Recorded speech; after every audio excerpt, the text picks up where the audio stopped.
Natalie and welcome to our Soulsprite series, Sweet As. Today we will be making vegan black bean brownies.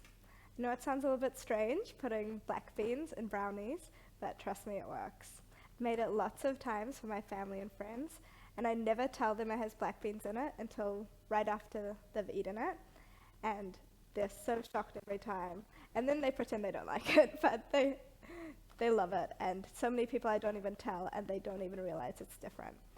The most important thing with that, though, is you want to make sure you wash the black beans really well. So you take it out of the tin can, put it in a sieve, and run it under water until it's really, really clean. You don't want any of the brine inside, otherwise it gets all salty and sludgy, and nothing that we want in brownies. And so in here, I've got every ingredient on the recipe apart from the chocolate chips. So we've got cocoa powder, oil, vanilla, baking powder, and I'm using gluten-free flour today.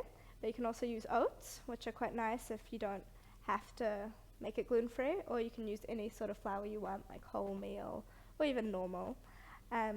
Same with the oil, you can use Brownie, butter if you like, but I like the texture of oil because it gives it really nice moist brownies. And so I also used maple syrup.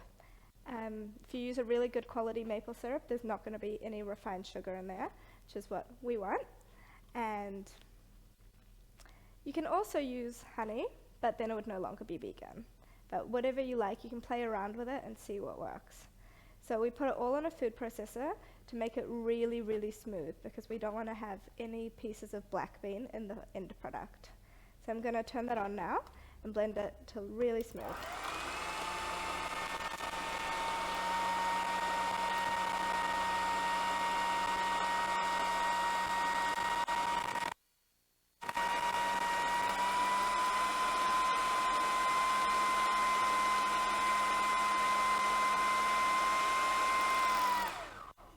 So I'm just going to scrape down the sides to make sure all of it gets smooth. Make it nice and even. So it may look a little bit funny, but once it bakes, it'll be really good. It's actually one of my favorite recipes to make. So you can also freeze it. So you can freeze all the brownies, and whenever you want them, you can put them in your bag, and in half an hour, they're ready. You can put them in a microwave. But I find these ones are really good cold, actually, because they go all nice and fudgy. So just going to blend it again.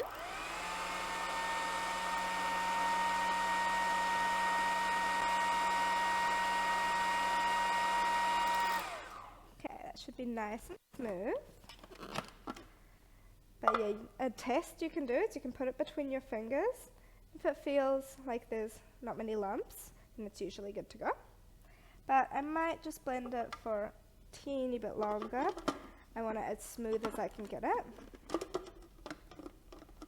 If I can make this lid be my friend.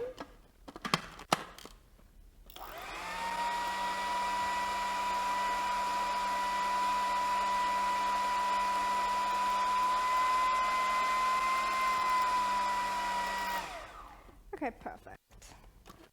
Just going to take that out. Got to be careful with these things because they're super sharp. So I just use a spatula to scrape it off. See?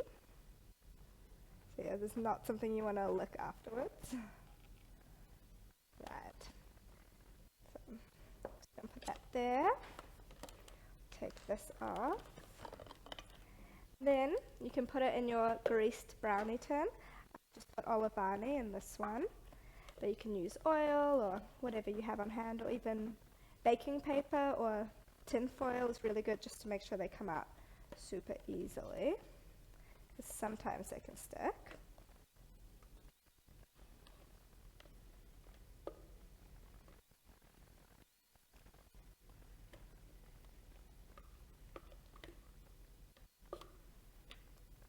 You want to make sure you get everything you can out of here.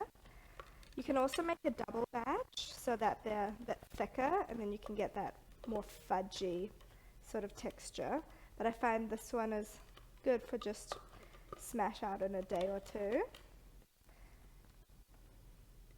And yeah, these are more thinner brownies, so if you do like that thicker texture, just make a bigger batch. You can make these as large as you want or any shape. You can also make it in smaller ramekins, whatever you feel. So I have it in here, and I'm just going to put in pretty much as much chocolate chips as you want. I like quite a lot, but you can also add raspberries or anything, whatever you like. Or I like to swirl peanut butter through mine, but if you have any nut allergies, then it's not a good idea. Or even swirling a little bit of cream cheese if you want to kind of make it like a cheesecake brownie sort of vibe. Lots of different things you can do with it. Best to just make it the first time as is and then see what you like and learn the recipe. So yeah, as you see, they are quite thin, but then I like to add on top extra chocolate chips, make it super decadent. And because these chocolate chips are sugar-free, that's nice little guilt-free dessert. You can tap it to make it a little bit straighter. And got dirty hands now, but just going to sprinkle some extra ones on top. It's nice and chocolatey. Personally, one of my favorite things to do is to get Whittaker's dark chocolate, like the 72% dark Ghana, and then just chop that up in big chunks. It's my favorite chocolate, and but that one has some sugar in it, so it depends if you want to go fully sugar-free or not. So we're going to put this in